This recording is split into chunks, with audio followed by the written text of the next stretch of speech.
हिमालय द्वारा कन्यादान।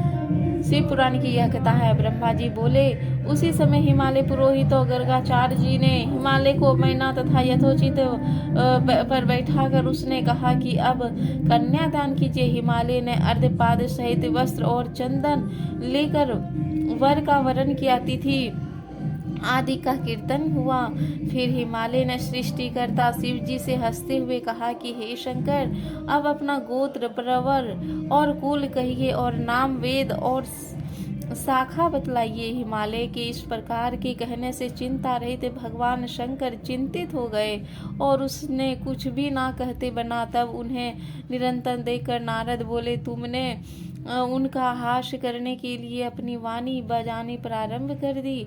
हे धीमान, तब तुमको हिमालय ने हठ पूर्वक मना किया और विष्णु आदि सभी देवता और मुनियों ने भी निवारित किया, परंतु शिव जी की माया तुम नहीं माने।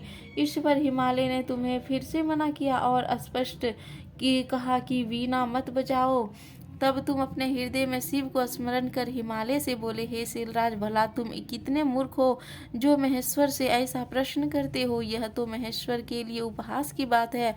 महादेव जी के गोत्र और कुल को तो विष्णु और ब्रह्मा भी नहीं जानते, अन्यों को कहना ही क्या है। यह तो अरूप पर ब्रह्मा, प्रकृति से परे, निर्विकार, निराहार, मायाधीश और पर से भी पर मात्र हैं। तब इस स्वतंत्र भक्त वत्सल का गोत्र और नाम क्या होगा?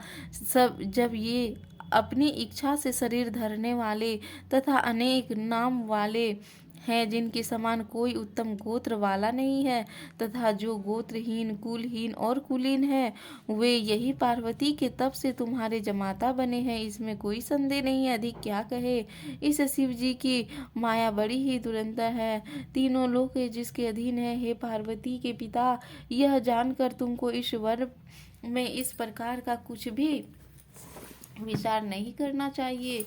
तुम प्रसन्न हो कन्यादान करो। महेश का गोत्र कुल केवल नाद ही है। नाद माद शिव तथा शिवमय नाद से कोई अंतर नहीं है। इसीलिए तो मन में हर्षित हो शिव जी की प्रेरणा से ही मैंने यह वीणा बजाई थी। हे नारद, तब तुमने इसीलिए मन में हर्षित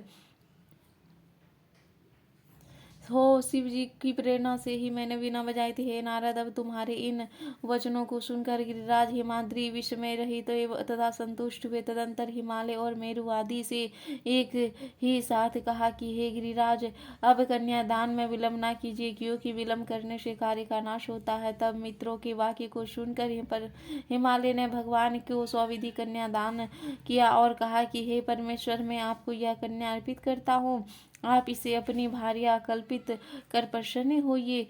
फिर तो मंत्रों द्वारा हिमालय ने महाशिव भगवान को अपनी कन्या दान की। हिमालय ने बंधु वर्गों ने शिवा का पूजन कर शिव जी को सुद्रव्य दान दिए। हिमालय ने भी दहेज में नाना प्रकार के दान किए।